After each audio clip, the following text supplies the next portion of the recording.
안녕하세요, 여러분. 부자 오빠입니다. 어제 우리 구독자님께서 필라델피아 반도체 나스닥이랑 팡풀이랑 뭘 들고 가는 게 좋을지에 대한 질문을 주셨는데, 사실 저도 이 질문을 보는 순간 궁금해지더라고요. 그래서 바로 수익률부터 비교를 해보겠습니다.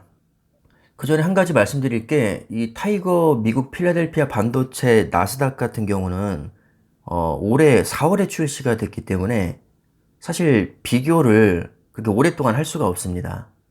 적어도 1년 이상은 비교를 해야 어느 정도 이제 투자를 하는 데 있어서 판단이 될 텐데 어쩔 수 없이 올해 4월부터 출시가 됐기 때문에 최근 6개월 정도 수익률만 일단 비교를 해보겠습니다.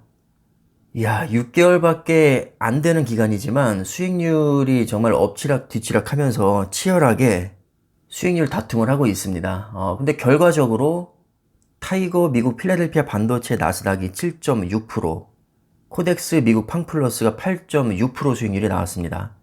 6개월 동안 1% 차이면 이 정도면은 사실 오차 범위 내에 있다고 봐야겠죠. 수익률은 거의 똑같다고 봐도 무방할 것 같습니다. 근데 정말 희한한 것은 필라델피아 반도체와 팡플러스는 종목 수도 좀 차이가 많이 나고 성향 자체도 다른데 정말 흐름이 비슷한 것 같습니다. 자, 지금부터는 구성 종목을 볼 텐데요. 타이거 미국 필라델피아 반도체 나스닥은 필라델피아 반도체 지수를 그대로 추종하는 ETF입니다. 그래서 한눈에 보기 편하시라고 제가 필라델피아 반도체 지수를 그대로 가지고 와봤는데요. 총 30종목으로 이루어져 있고 반도체와 관련된 거의 모든 섹터들이 여기 다 들어가 있습니다.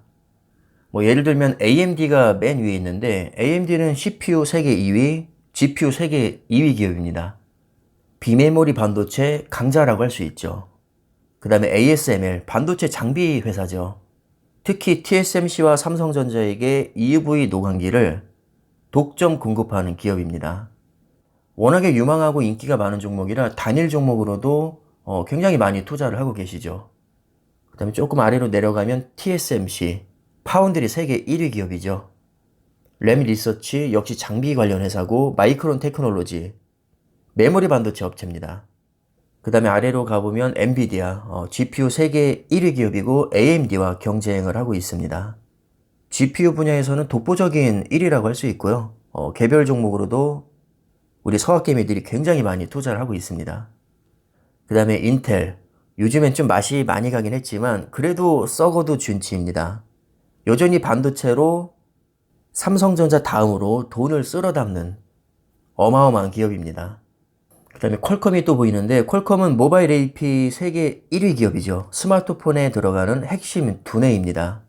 자, 이렇게 국내에서 잘 알려진 기업 위주로 잠깐 살펴봤는데 뭐 이 밖에도 잘 나가는 기업들이 많이 포진되어 있습니다.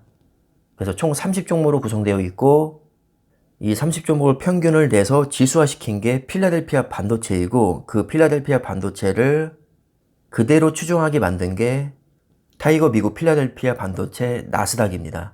그러니까 기본 성향 자체가 반도체에 완전히 특화된 지수라고 할 수 있고요. 앞으로 반도체가 뜰 것 같다 싶으면 필라델피아 반도체에 투자하시면 됩니다. 자, 이번에는 비교 대상인 코덱스 미국 팡플러스로 볼 텐데 얘는 기본 구성 종목 자체가 10종목밖에 안 됩니다. 가장 높은 비중으로 투자되고 있는 게 테슬라고요. 10.9% 정도 투자되고 있습니다. 그 다음에 중국 기업인 바이두와 알리바바가 있는데 얘네들은 10% 정도 투자가 되고 있고 넷플릭스 요즘에 엄청 잘 나가죠. 얘도 마찬가지로 10.2% 정도 투자가 되고 있습니다. 그 다음에 트위터가 9.7%, 엔비디아 9.6%.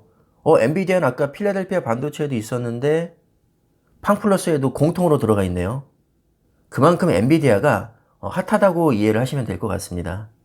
그 다음에 애플은 시총 세계 1위 기업인데 여기서는 9.5% 정도밖에 투자가 되지 않고 있습니다.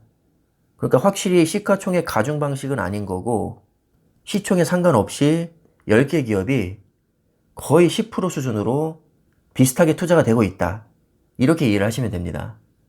알파벳 A 마찬가지죠. 얘는 구글인데 9.2%로 투자가 되고 있습니다. 그 다음에 아마존이 9%, 페이스북 8.7%, 이렇게 미국 초우량 8개 기업과 중국 2기업이 골고루 10%씩 투자가 되고 있는 게 코덱스 미국 팡플러스입니다. 자, 근데 한 가지 주의하셔야 될 게, 코덱스 미국 팡플러스 뒤에 영어로 H라고 되어 있잖아요. 이게 바로 환해지라는 뜻인데, 환율을 고정시키는 겁니다. 기본적으로 필라델피아 반도체와 미국 팡플러스는 해외 종목을 기반으로 해서 국내에 상장시켰기 때문에 우리가 원화로 투자를 해도 실제로는 환율의 영향을 받는다고 보셔야 됩니다. 형식적으로 우리는 국내 증권사에서 편하게 원화로 매수를 하지만 실제 메커니즘은 달러로 해외 종목을 매수하기 때문에 만약에 환율이 오르게 되면 우리는 환차익을 또 보게 되는 것이고요.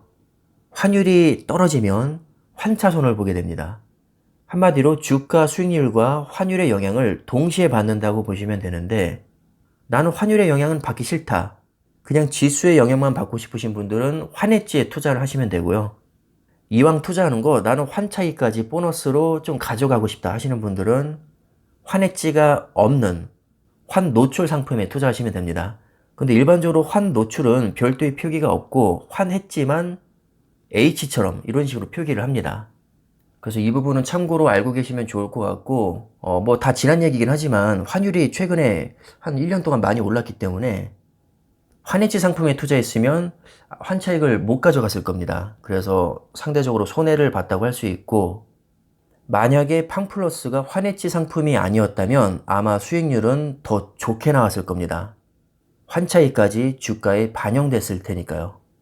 자, 이렇게 6개월 수익률 비교를 해봤는데요. 뭐 8.6%대 7.6%.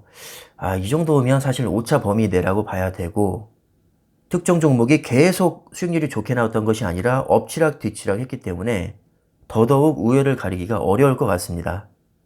그냥 반도체에 관심이 많으신 분들은 필라델피아 반도체 나스닥에, 빅테크 기업에 관심이 많으신 분들은 팡플러스에 투자하시는 게 좋을 것 같습니다. 자, 그럼 도움이 되셨길 바라겠고요. 영상은 이쯤에서 마무리하겠습니다. 감사합니다.